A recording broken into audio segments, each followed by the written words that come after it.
ಏನು ಭದ್ರತಾ ಲೋಪ ಆಯಿತು, ದಾಳಿ ಆಯಿತು, ಆ ವಿಚಾರಕ್ಕೆ ಸಂಬಂಧಪಟ್ಟಂತೆ ಏನು ಪ್ರತಿಪಕ್ಷಗಳು ಗದ್ದಲ ಎಬ್ಬಿಸುವುದು, ಆ ಗದ್ದಲಕ್ಕೆ ಇಳಿದಂತಹ ವಿಪಕ್ಷಗಳ ಸಂಸದರ ವಿರುದ್ಧ ಮತ್ತೆ ಅಮಾನತು ಅಸ್ತ್ರ ಪ್ರಯೋಗ ಆಗಿದೆ.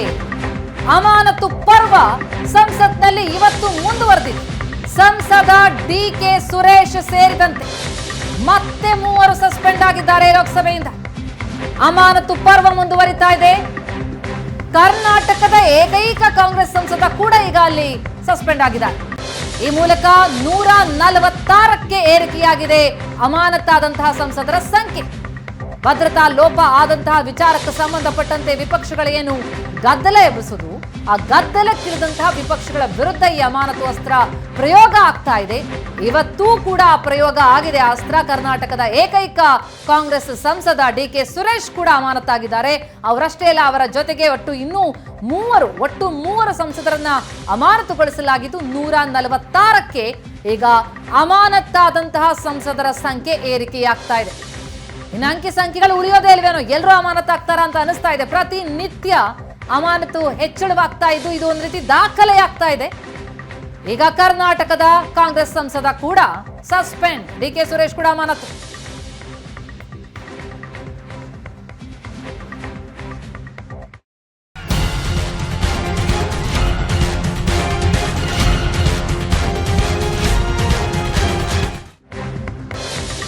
ಸಂಸದರ ಅಮಾನತು ಪರ್ವ ಒಂದು ಕಡೆ ಆದ್ರೆ ಇನ್ನು ಬಗೆದಷ್ಟು ಬಯಲಾಗ್ತಾ ಇದೆ ಸ್ಮೋಕ್ ಬಾಂಬ್ ದಾಳಿಯ ರಹಸ್ಯ.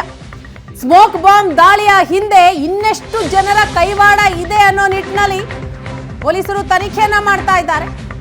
ಬಾಗಲಕೋಟೆಗೂ ಸ್ಮೋಕ್ ಬಾಂಬ್ ದಾಳಿಯ ನಂಟು. ಮೈಸೂರು ಟು ಬಾಗಲಕೋಟೆ. ಮೈಸೂರಿನ ಮನೋರಂಜನ್ ಜೊತೆ ನಿವೃತ್ತ ಡಿವೈಎಸ್ಪಿ ಪುತ್ರನ ನಂಟಿದೆಯಾ? ನಿವೃತ್ತ ಡಿವೈಎಸ್ಪಿ ಪುತ್ರನನ್ನ ದೆಹಲಿ ಪೊಲೀಸರು ವಶಕ್ಕೆ ಪಡೆದಿದ್ದಾರೆ. ಬಾಗಲಕೋಟೆಯಲ್ಲಿ 30 ವರ್ಷದ ಸಾಯಿ ಕೃಷ್ಣ ಪೊಲೀಸ ವಶದಲ್ಲೀಗ. ಮೈಸೂರಿನ ಮನೋರಂಜನ್ ಜೊತೆ ಸಂಪರ್ಕ ಹೊಂದಿದ್ದಂತಹ ಸಾಯಿ ಕೃಷ್ಣ ಆತನನ್ನ ಈಗ ದೆಹಲಿ ಪೊಲೀಸರು ವಶಕ್ಕೆ ಪಡೆದಿದ್ದಾರೆ. ಹೆಚ್ಚಿನ ವಿಚಾರಣೆಗೆ ದೆಹಲಿಗೆ ಕರೆದೊಯ್ದಿದ್ದಾರೆ ಪೊಲೀಸರು. ಬಾಗಲಕೋಟೆಯ ವಿದ್ಯಾಗಿರಿ ನಿವಾಸಿಯಾಗಿರುವ ಸಾಯಿ ಕೃಷ್ಣ ವಿಚಾರಣೆಯಿಂದ ಮತ್ತಷ್ಟು ಸತ್ಯ ಹೊರಬರುವ ಸಾಧ್ಯತೆ ಇದೆ ಅನ್ನುವಂತಹ ಮಾಹಿತಿಗಳು ಸಿಗ್ತಾ ಇದೆ.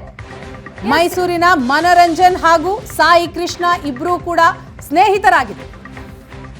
ಪ್ರಮುಖವಾಗಿ ನಾವು ನೋಡ್ತಾ ಹೋದ್ರೆ ಎಂಜಿನಿಯರಿಂಗ್ ನಲ್ಲಿ ಇಬ್ರು ಕೂಡ ಒಂದೇ ರೂಮ್ಮೇಟ್ಸ್ ಅಂತೆ. ಆ ವಿಚಾರಕ್ಕೆ ಸಂಬಂಧಪಟ್ಟಂತೆ ಹಾಗಿದ್ರೆ ಸಾಯಿ ಕೃಷ್ಣ ಅವರನ್ನ ಈಗ ವಿಚಾರಣೆ ಕರೆದಿರೋದಾ, ಅಥವಾ ಎಂಜಿನಿಯರಿಂಗ್ ಎಲ್ಲ ಆದ್ಮೇಲೂ ಕೂಡ ಸಂಪರ್ಕ ಇತ್ತ, ಫೋನ್ ಸಂಪರ್ಕ ಇತ್ತಂತೆ ಎನ್ನುವಂತಹ ಮಾಹಿತಿಗಳಲ್ಲಲ್ಲಿ ಲಭ್ಯ ಆಗ್ತಾ ಇದೆ. ಆದ್ರೆ ನಿಜಕ್ಕೂ ಕೇವಲ ಸ್ನೇಹನ ಅಥವಾ ಈ ಪ್ರಕರಣಕ್ಕೇನಾದ್ರೂ ಸಂಬಂಧ ಇದೆಯಾ, ಸಂಪರ್ಕ ಇತ್ತ, ಸಾಯಿ ಕೃಷ್ಣ ಪಾಲ್ದಾರರ, ಇದೆಲ್ಲದರ ಬಗ್ಗೆ ವಿಚಾರಣೆಯ ಬಳಿಕ ಅಷ್ಟೇ ಎಲ್ಲ ಮಾಹಿತಿಗಳು ಕೂಡ ಹೊರಬರುವಂತಹ ಸಾಧ್ಯತೆ ಇದೆ. ಹೀಗಾಗಿಯೇ ಈಗ ಸಾಯಿ ಕೃಷ್ಣ ಅವರನ್ನ ಈ ಪ್ರಕರಣದಲ್ಲಿ ವಿಚಾರಣೆಗೆ ಒಳಪಡಿಸಿರುವಂತದ್ದು. ದೆಹಲಿಗೆ ಕರೆದೊಯ್ದು ಅಲ್ಲಿ ವಿಚಾರಣೆ ನಡೆಸಲಾಗ್ತಾ ಇದೆ. ಆದ್ರೆ ಸಾಯಿ ಕೃಷ್ಣ ಅವರನ್ನ ಈ ರೀತಿ ವಶಕ್ಕೆ ಪಡೆದು ವಿಚಾರಣೆ ನಡೆಸ್ತಾ ಇರೋ ಬಗ್ಗೆ ಕುಟುಂಬದವರು ಏನಂತಾರೆ? ಸಾಯಿ ಕೃಷ್ಣ ಸಹೋದರಿ ಮಾತನಾಡಿದ್ದಾರೆ ಸುವರ್ಣ ನ್ಯೂಸ್ ಜೊತೆ. ಅವ್ರು ಹೇಳೋ ಪ್ರಕಾರ ನನ್ನ ತಮ್ಮ ಯಾವ ತಪ್ಪು ಮಾಡಿಲ್ಲ, ನನ್ನ ತಮ್ಮ ತಪ್ಪನ್ನ ಮಾಡಿಲ್ಲ ಅಂತ ಸಾಯಿ ಕೃಷ್ಣ ಸಹೋದರಿ ಸ್ಪಂದನ ಮಾತನಾಡಿದ್ದಾರೆ. ದೆಹಲಿ ಪೊಲೀಸರು ಬಂದ್ರು, ವಿಚಾರಣೆ ನಡೆಸಿದ್ದಾರೆ. ನಾವು ವಿಚಾರಣೆಗೆ ಸಂಪೂರ್ಣವಾಗಿ ಸಹಕಾರವನ್ನ ನೀಡ್ತಾ ಇದ್ದೀವಿ. ಮನೋರಂಜನ್ ಮತ್ತು ಸಾಯಿ ಕೃಷ್ಣ ಇಬ್ರು ರೂಮ್ಮೇಟ್ ಆಗಿದ್ರು ಅಷ್ಟೇ, ನನ್ನ ತಮ್ಮ ಇನ್ಯಾವುದೇ ತಪ್ಪನ್ನ ಮಾಡಿಲ್ಲ. ಅದ್ರ ವಿಚಾರಣೆ ಆಗ್ತಾ ಇದೆ. ಈ ಗಲಾಟೆಗೂ ನನ್ನ ತಮ್ಮನಿಗೂ ಯಾವ ಸಂಬಂಧ ಇಲ್ಲ ಅನ್ನೋದನ್ನ ಘಂಟಾಘೋಷವಾಗಿ ಸಾಯಿ ಕೃಷ್ಣ ಅವರ ಸಹೋದರಿ ಸ್ಪಂದನ ಸುವರ್ಣ ನ್ಯೂಸ್ಗೆ ಪ್ರತಿಕ್ರಿಯಿಸಿದ್ದಾರೆ. ದೆಹಲಿಯ ಸಂಸತ್ ಭವನದ ದಾಳಿ ಹಿನ್ನೆಲೆಯಲ್ಲಿ ಇವತ್ತಿನ ದಿವಸ ಏನೊಂದು ಮನೋರಂಜನ್ ಅವರ ವಶಕ್ಕೆ ಪಡೆದು ವಿಚಾರಣೆ ನಡೆಯುವ ಮಧ್ಯೆ ಇವತ್ತಿನ ದಿವಸ ಅವರ ಸ್ನೇಹಿತರು ರೂಮ್ಮೇಟ್ ಆಗಿರತಕ್ಕಂಥ ಏನೊಂದು ಸಾಯಿ ಕೃಷ್ಣ ಜಗ್ಲಿ ಅವರನ್ನು ಕೂಡ ಕಳೆದ 2 ದಿನಗಳಿಂದಲೂ ಕೂಡ ಏನಂತ ದೆಹಲಿ ಪೊಲೀಸರು ಆಗಮಿಸುವುದರ ಜೊತೆಗೆ ಬಾಗಲಕೋಟೆಯಲ್ಲಿ ವಿಚಾರಣೆ ನಡೆಸಿರುವಂಥದ್ದು. ಈ ಬಗ್ಗೆ ಮಾತನಾಡಲಿಕ್ಕೆ ಸ್ವತಃ ಸಾಯಿ ಕೃಷ್ಣ ಜಗ್ಲಿ ಅವರ ಸಹೋದರಿಯರು ನಮ್ಮ ಜೊತೆಗಿದ್ರೆ ಅವ್ರು ಏನು ಹೇಳ್ತಾರೆ ಅನ್ನೋಂಥದ್ದು ಅವ್ರಿಗೆ ಮೇಡಮ್, ಈಗ ದೆಹಲಿ ಪೊಲೀಸರು ಬಂದಿರುವಂಥದ್ದು ಯಾವಾಗ ಬಂದರು? 2 days ಬಂದರೆ ಎನ್ಕ್ವೈರಿ ಮಾಡಿದ್ದು. ಪ್ರೊಸೀಜರ್ ಲಾಂಗ್ ಐತೆ ಅಂತ ಹೇಳಿ ಸ್ವಲ್ಪ ಕರ್ಕೊಂಡು ಹೋಗ್ಬೇಕಂತಂದ್ರೆ ಆಯ್ತು ಕರ್ಕೊಂಡು ಹೋಗಿ ಎನ್ಕ್ವೈರಿ ಮಾಡಿ ಕಳಿಸ್ತೀವಿ ಅಂತ ಹೇಳಿದ್ರು. ಮೇಡಮ್, ಈಗ ಮನೋರಂಜನ್ ಜೊತೆ ಇವರು ಯಾವಾಗ ಅಲ್ಲಿ ಕಲಿತಾ ಇದ್ರು ಏನಂತ ಸಾಯಿ ಕೃಷ್ಣ ಅವ್ರ ಸಂಬಂಧ? ಅಲ್ಲಿ BIT ಕಾಲೇಜ್ದಾಗ ರೂಮ್ಮೇಟ್ ಅಂತ ಅಷ್ಟೇ ಇದು ಗೊತ್ತು, ಮತ್ತೆ ನಾವು ಜೋಡಿ ಅಷ್ಟೇನಿದ್ದು ಇಲ್ಲ. ಕಾಂಟ್ಯಾಕ್ಟ್ ಅಂತೂ ಈಗಂತೂ ಏನಿದ್ದು ಇಲ್ಲ. ಇವ್ರು ಆ್ಯಸ್ ಎ ರೂಮ್ಮೇಟ್ ಅಂತೇಳಿ ಎನ್ಕ್ವೈರಿಗೆ ಬಂದಿದ್ದು ನೀವು ಅಷ್ಟೇ. ಅದು ಎಲ್ಲರಿಗೂ ಎನ್ಕ್ವೈರಿ ಮಾಡಿರಿ. ಸೊ ಅದ್ರಲ್ಲಿ ಇವನು ಒಬ್ನ ಇಷ್ಟೇ. ಈಗ ಭಾಳಷ್ಟು ರೂಮರ್ಸ್ ಕೇಳ ಬರ್ತಾ ಅಂದ್ರೆ ಈಗ ಡೈರಿಯಲ್ಲಿ ಅವ್ರ ಹೆಸರು ಇತ್ತು ಹಿಂಗಾಗಿ ವಿಚಾರ ಮಾಡ್ತಾರೆ. ಈ ಬಗ್ಗೆ ತಾವೇನಾದ್ರು ಹೇಳೋದು? ಆ ಡೈರಿ ಅಂತೂ ಎಲ್ಲಿ ತೋರ್ಸಿನೂ ಇಲ್ಲ. ಆಮೇಲೆ ಅದ್ರೊಳಗೆ ನನ್ನ ತಮ್ಮನ ಹೆಸರು ಐತಂತೂ ತೋರಿಸಿಲ್ಲ. ಇದು ರೂಮರ್ಸ್, ಇದು ಒಂದು ಸ್ವಲ್ಪ ರಾಂಗ್ ಇನ್ಫಾರ್ಮೇಶನ್ ಹೊಂಟತ್ತೆ. ಸೊ ವಿದೌಟ್ ಎನಿ ಪ್ರೂಫ್ ನೀವು ಇದನ್ನ ಮಾತಾಡಕ್ಕೆ ಹೋಗ್ಬೇಡ್ರಿ. ನನ್ನ ತಮ್ಮ ಅಂತೂ ಇದನ್ನ ಮನೋರಂಜನೆ ಮಾಡ್ಯಾನ, ಅದಕ್ಕೆ ಇದಕ್ಕೆ ಲಿಂಕ್ ಅಂತೂ ಮಾಡಕ್ಕೆ ಹೋಗ್ಬೇಡ್ರಿ. ಸೊ ನನ್ನ ತಮ್ಮ ಇನ್ನೋಸೆಂಟ್ ಅದಾನ್ರಿ, ಅವ್ ಇಂಥದ್ದು ಏನೂ ತಪ್ಪು ಮಾಡಿಲ್ಲ. ಮೇಡಮ್, ಈಗ ಸಾಯಿಕೃಷ್ಣ ಅವರು ಓದಿದ್ದೇನು ಮತ್ತು ಈಗ ಏನು ಮಾಡ್ತಾ ಇದ್ದಾರೆ? ಅವ BE ಕಲ್ತಿದ್ದೆ BIT ಒಳಗೆ. ಇವಾಗ ಇಲ್ಲೇ ಬಾಲ್ಕೋಟೆಯಲ್ಲೇ ಇದ್ದೆ. ವರ್ಕ್ ಫ್ರಮ್ ಹೋಮ್ ಇತ್ತು. ಈಗ ತಂದೆ ಒಂದು ಆ್ಯಪ್ ಇದು ಮಾಡಕತ್ತಾನೆ.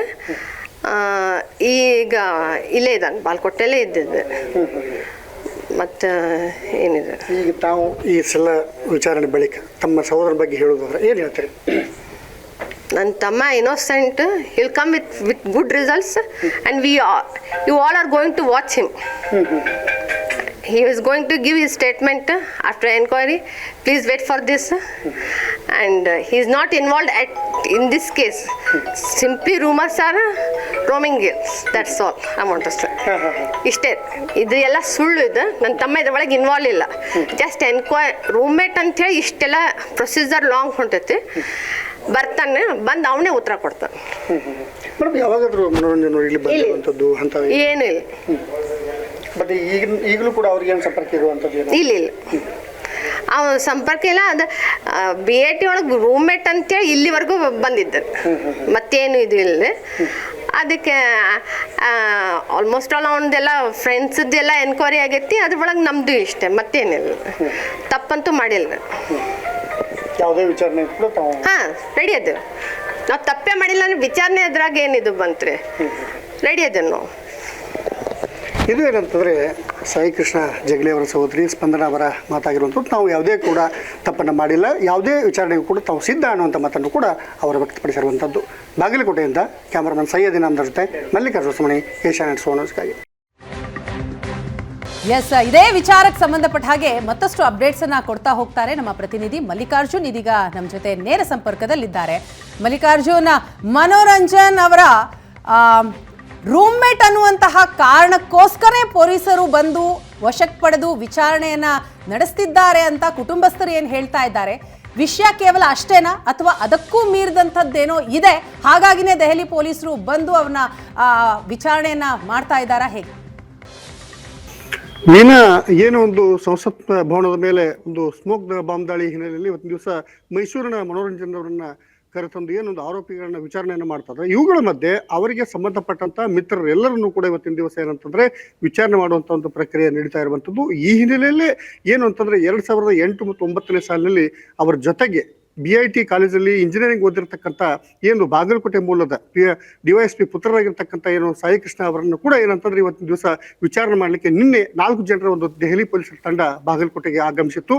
ಮತ್ತು ಅವರ ಮನೆಗೆ ಬರುವುದರ ಮೂಲಕ ಅವರನ್ನ ವಶಕ್ಕೆ ಪಡೆದುಕೊಂಡು ನವನಗರದ ಪೊಲೀಸ್ ಠಾಣೆಯಲ್ಲಿ ವಿಚಾರಣೆಯನ್ನು ಮಾಡ್ತಾರೆ. ಮುಖ್ಯವಾದ ಒಂದೇ ಒಂದು ಉದ್ದೇಶ ಏನಂತಂದ್ರೆ, ಇವರು 2008-2009ನೇ ಸಾಲಿನಲ್ಲಿ ಏನಂತಂದ್ರೆ ಅವರ ಜೊತೆ ಸ್ನೇಹಿತರಾಗಿ ರೂಮ್ಮೇಟ್ ಆಗಿ ಕೆಲಸವನ್ನು ಅಂದ್ರೆ ಓದನ್ನು ಮಾಡಿದ್ರು ಸಹ ಅದಾದ ಬಳಿಕವೂ ಕೂಡ ನಿರಂತರವಾಗಿ ಏನಂತಂದ್ರೆ ಮನೋರಂಜನೆ ಜೊತೆ ಸಾಯಿಕೃಷ್ಣ ಸಂಪರ್ಕದಲ್ಲಿರ್ತಾರೆ. ಅಂದ್ರೆ ಸಾಕಷ್ಟು ಸಮಯವರೆಗೂ ಕೂಡ ಏನಂತಂದ್ರೆ ಅವ್ರ ಜೊತೆಗೆ ಸಂಪರ್ಕದಲ್ಲಿರ್ತಾರೆ, ಮಾತನಾಡ್ತಿರ್ತಾರೆ, ಮೊಬೈಲ್ನಲ್ಲಿ ಫೋನ್ನಲ್ಲಿ ಮಾತಾಡ್ತಾರೆ. ಇದನ್ನ ಕಾಲ್ ರೆಕಾರ್ಡಿಂಗ್ ಅನ್ನ ಇಟ್ಟುಕೊಂಡು ಇವತ್ತಿನ ದಿವಸ ದೆಹಲಿ ಪೊಲೀಸರು ಇವರಿಗೂ ಮತ್ತು ಅಂದ್ರೆ ಮನೋರಂಜನೆ ಮತ್ತು ಸಾಯಿಕೃಷ್ಣರಿಗೆ ಏನ್ ಸಂಬಂಧ ಅನ್ನುವಂಥದ್ದು ನೀತಿಯಲ್ಲಿ ಇಟ್ಟುಕೊಂಡು ಇವತ್ತಿನ ದಿವಸ ಏನಂತಂದ್ರೆ ವಿಚಾರಣೆಗೆ ಬಂದಿರುವಂತದ್ದು. ಏನೊಂದು ಏಷ್ಯಾನೆಟ್ ಸೋನ್ಸ್ಗೆ ಮಾಹಿತಿಗಳ ಪ್ರಕಾರ ಅವನು ಏನಂತಂದ್ರೆ ಬಾಗಲಕೋಟೆಗೆ ಬರೋದ್ರ ಜೊತೆಗೆ ಏನಂತಂದ್ರೆ ಅವರು ಎಲ್ಲಿ ಕೆಲಸ ಮಾಡ್ತಾರೋ ಅಂತ ಎಲ್ಲ ಜಾಗಗಳಲ್ಲೂ ಕೂಡ ವಿಚಾರಣೆಯನ್ನು ನಡೆಸಿದ್ದಾರೆ ಅನ್ನುವಂಥ ಒಂದು ಮಾಹಿತಿಗಳು ಕೂಡ ಏನು ಲಭ್ಯವಾಗಿರುವಂಥದ್ದು.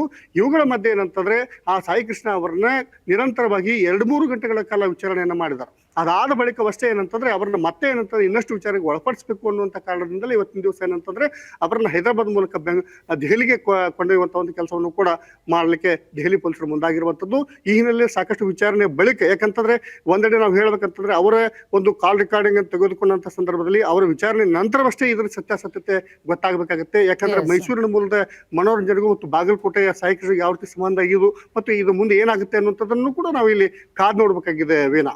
ಎಸ್ ಮಲ್ಲಿಕಾರ್ಜುನ್, ಈಗ ಒಂದು ಕಡೆ ಮನೋರಂಜನ್ ಮತ್ತು ಸಾಯಿ ಕೃಷ್ಣ ಅವರಿಗೆ ಯಾವ ರೀತಿ ಲಿಂಕ್ ಅನ್ನೋದು ಒಂದು ಪ್ರಶ್ನೆ ಆಗತ್ತೆ ನಿಜ. ಅದರ ಜೊತೆಗೆ ಸಾಯಿ ಕೃಷ್ಣ ಅವರ ಹಿನ್ನೆಲೆ ಏನು? ಯಾಕಂದ್ರೆ ಬಹಳಷ್ಟು ಜನ ಫ್ರೆಂಡ್ಸ್ ಇರ್ತಾರೆ ಮನೋರಂಜನ್ಗೆ, ಆದರೆ ಸಾಯಿ ಕೃಷ್ಣನೇ ಯಾಕೆ, ಅವರನ್ನೇ ಯಾಕೆ ಇಷ್ಟು ವಿಸ್ತೃತವಾಗಿ ವಿಚಾರಣೆ ನಡೆಸೋದಕ್ಕೆ ದೆಹಲಿವರೆಗೆ ಕರೆಸ್ಕೊಂಡಿದ್ದಾರೆ ಪೊಲೀಸರು ಅನ್ನುವಂಥದ್ದು ಪ್ರಶ್ನೆ ಉದ್ಭವ ಆಗುತ್ತೆ. ಹಾಗಾಗಿ ಆ ಲೋಕಲಿ ಅವ್ರ ಬಗ್ಗೆ ಏನು ಮಾತಿದೆ, ಸಾಯಿ ಕೃಷ್ಣ ಬಗ್ಗೆ ಅವ್ರ ಹಿನ್ನೆಲೆ ಏನು, ಯಾವ ರೀತಿಯಲ್ಲಿ ಮನಸ್ಥಿತಿಯನ್ನ ಉಳ್ಳಂಥವ್ರು ಅಥವಾ ಏನಾದರೂ ಕ್ರಾಂತಿಕಾರಿ ವಿಚಾರವನ್ನ ಹೊಂದಂಥವರ, ಯಾವ್ದಾದ್ರು ಪ್ರತಿಭಟನೆಗಳಲ್ಲಿ ಭಾಗಿಯಾದಂಥವರ ಅಂಥದ್ದೇನಾದರೂ ಕಂಡು ಬಂದದಿದೆಯಾ ಅಥವಾ ಜಸ್ಟ್ ಅ ಫ್ರೆಂಡ್ ಅನ್ನೋ ಕಾರಣಕ್ಕಾಗಷ್ಟೇನೆ ಈ ವಿಚಾರಣೆ ಆಗ್ತಾ ಇರೋದಾ? ಪ್ರಥಮ ಈ ಬಗ್ಗೆ ಹೇಳ್ಬೇಕಂತಂದ್ರೆ ಇವತ್ತಿನವರೆಗೂ ಕೂಡ ಯಾವುದೇ ರೀತಿಯಾದಂಥ ಪ್ರತಿಭಟನೆ ಅಂತ ಕಾರ್ಯಕ್ರಮಗಳಲ್ಲಿ ಸಾಯಿ ಕೃಷ್ಣ ಅವರು ಭಾಗಿಯಾದಂಥ ಉದಾಹರಣೆಗಳಿಲ್ಲ. ಬಟ್ ಪ್ರಮುಖವಾಗಿ ನಾವು ಈಗ ಸದ್ಯದ ಮಟ್ಟಿಗೆ ಹೇಳಬೇಕಂತಂದ್ರೆ ಏನೊಂದು ಮನೋರಂಜನ್ ಅವರ ರೂಮ್ಮೇಟ್ ಆಗಿದ್ರು ಮತ್ತು ಅವರು ಏನಂತ ಕಲಿಕೆಯ ನಂತರದಲ್ಲಿಯೂ ಕೂಡ ಯಾಕೆ ಅವರ ಸಂಪರ್ಕದಲ್ಲಿ ಇದ್ರು ಅನ್ನುವಂಥ ಒಂದೇ ಒಂದು ಕಾರಣಕ್ಕೆ ಇವತ್ತಿನ ದಿವಸ ಅವರನ್ನು ವಿಚಾರ ಮಾಡುವಂಥ ಸಂದರ್ಭವನ್ನು ಕೂಡ ನಾವು ನೋಡ್ತಿದ್ವಿ. ಯಾಕಂದ್ರೆ ಸ್ಥಳೀಯವಾಗಿ ನೋಡಿದಂಥ ಸಂದರ್ಭದಲ್ಲಿ ಅಂಥ ಒಂದು ಕ್ರಾಂತಿಕಾರಿ ವಿಚಾರಗಳನ್ನು ಕಂಡು ಬಂದಿರಲಿಲ್ಲ. ಆದರೆ ಮತ್ತೆ ಏನಂತಂದ್ರೆ ಇಂಥ ಹೋರಾಟ ಪ್ರತಿಭಟನೆಗಳಲ್ಲೂ ಕೂಡ ಎಲ್ಲಿಯೂ ಕೂಡ ಸಾಯಿ ಕೃಷ್ಣ ಭಾಗಿಯಾಗಿಲ್ಲ. ಆದರೆ ಒಂದು ಹಂತದಲ್ಲಿ ಏನಂತಂದ್ರೆ ನಿರಂತರವಾಗಿ ಅವರು ರೂಮ್ಮೇಟ್ಸ್ ಇದ್ದಾಗ ಇಷ್ಟು ದಿನಗಳ ನಂತರವೂ ಕೂಡ ಅವ್ರ ಜೊತೆಗೆ ಯಾಕೆ ನಿರಂತರವಾಗಿ ಸಂಪರ್ಕದಲ್ಲಿದ್ದಾರೆ, ಬಹಳಷ್ಟು ಸಮಯದವರೆಗೆ ಅವ್ರ ಜೊತೆ ಮಾತಾಡ್ತಾರೆ ಅಂದ್ರೆ ಏನಾದ್ರು ಇರಬಹುದು ಅನ್ನುವಂಥ ಒಂದು ಶಂಕೆ ಅಷ್ಟೇ ಮಾತ್ರ ಇವತ್ತಿನ ದಿವಸ ದೆಹಲಿ ಪೊಲೀಸರಿಗೆ ಕಾಡ್ತಾ ಇರುವಂಥದ್ದು. ಈ ಹಿನ್ನೆಲೆಯಲ್ಲಿ ಅವರನ್ನು ವಿಚಾರಣೆ ಮಾಡ್ತಾ ಇರೋದು, ವಿಚಾರಣೆ ಬಳಿಕ ಅಷ್ಟೇ ಏನಂತಂದ್ರೆ ಸಂಪೂರ್ಣವಾದಂಥ ಸತ್ಯಾಸತ್ಯತೆ ಗೊತ್ತಾಗುವಂಥದ್ದು. ಥ್ಯಾಂಕ್ ಯು ಮಲ್ಲಿಕಾರ್ಜುನ್ ತಮ್ಮೆಲ್ಲ ಮಾಹಿತಿಗೆ. ಎಸ್, ನಿಜಕ್ಕೂ ಅದೆಲ್ಲ ಸತ್ಯಾಸತ್ಯತೆ ಗೊತ್ತಾಗೋದಕ್ಕೆ ತನಿಖೆ ಮುಗಿಬೇಕಾಗತ್ತೆ. ಆದರೆ ಎಲ್ಲೇ ಅನುಮಾನ ಬಂದರೂ ಕೂಡ ಬಿಡ್ತಾ ಇಲ್ಲ, ಎಲ್ಲ ಆಯಾಮಗಳಲ್ಲೂ ಕೂಡ ಇದರ ಆಳಕ್ಕಿಳಿಯುವಂತ ಪ್ರಯತ್ನ ಆಗ್ತಾ ಇದೆ ಅಂತ ಅನ್ಸುತ್ತೆ. ಎಸ್